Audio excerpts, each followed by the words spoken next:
Now, let's start off broad in one respect. I want to speak about what the advantage of being with a label is nowadays and what sort of acts would benefit most from being with a label. And perhaps we'll start with you, Lorrae, because some acts you're working with at the moment, Australian acts, are doing particularly well, and I can't help but feel that part of that has been your involvement.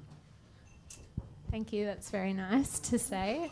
I guess in regards to bands, it depends what you're looking for, like what type of band you are and what type of where you want to take your music. I reckon some bands could probably do without a label if they have enough skills behind them already, if they can go out there and push their music themselves.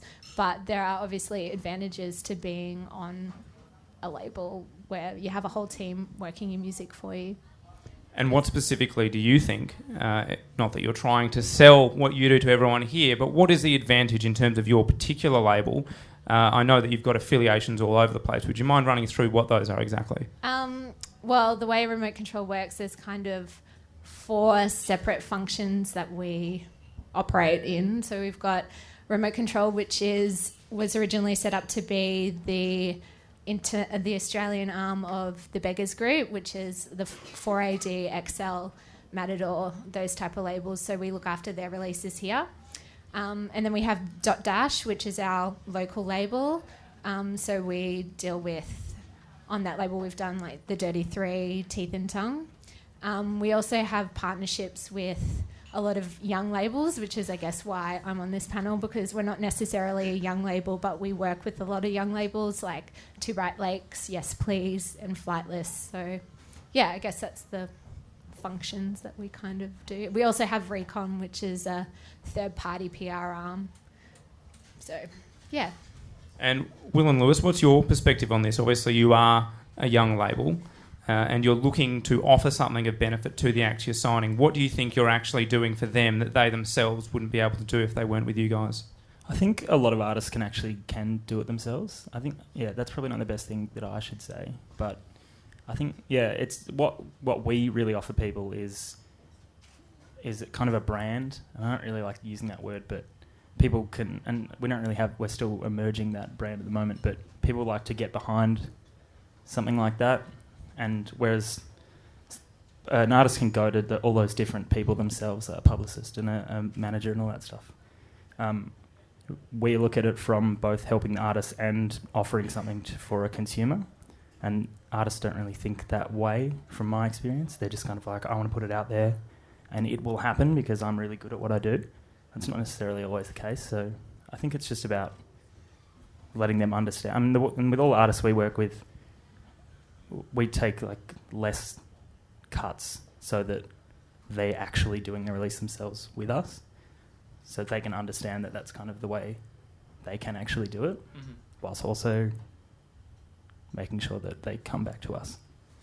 So, and in terms of the acts that you do look for, because obviously it has to be an advantage to the label as well, what do you look for, say, Dan, in an act nowadays? Obviously there's a huge amount of music out there. It's very hard to actually discern between the pretenders sometimes and those who are genuinely career artists. What are you looking for in terms of signing an act? I think it's just some kind of point of difference, I suppose, with SoundCloud and all that stuff now, and people being really, really active with searching out good music. And I think that kind of stuff is a really good thing, all that SoundCloud community sort of thing. I think the good stuff will bubble up to the surface and things will go in a better direction with that kind of vibe and people checking SoundCloud and all that kind of thing.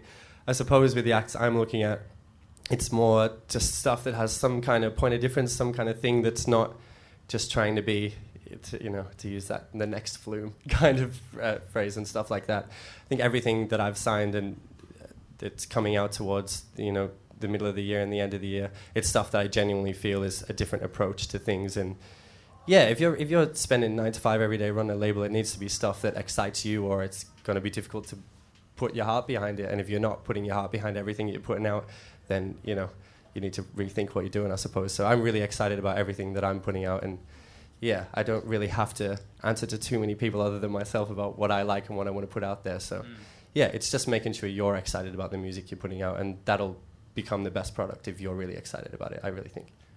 we'll talk about sounds and directions in terms of individual labels in a second, but in terms of your involvement with a major label, how much autonomy do they give you and understand what your brand is? I didn't really know what it was going to be like going into it, but there is 100% autonomy. We're allowed to do what we want to do and operate essentially as an independent label with, you know, that kind of backing behind us when we need it, whether that be upstreaming artists or legal advice and that kind of thing. But I felt very much like I can do what I want with Pilerats so far, which has been like wonderful and a testament to Warner and that kind of thing. So, yeah.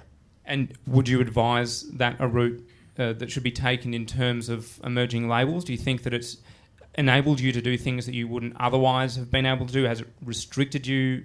Yeah, I suppose it lets you be a lot more free with what you want to do. Like I said, I'm putting out stuff that I'm genuinely excited about and behind. And yeah, Warner have given us some kind of freedom to, do what we want and sort of push things that maybe is a little bit different. Like some projects coming up are very unique with what they are. And yeah, they give us a support and the avenues to sort of try and push different things and expand people's sort of, you know, what they want to hear and what's going to hopefully end up on the radio and that kind of thing. So, yeah.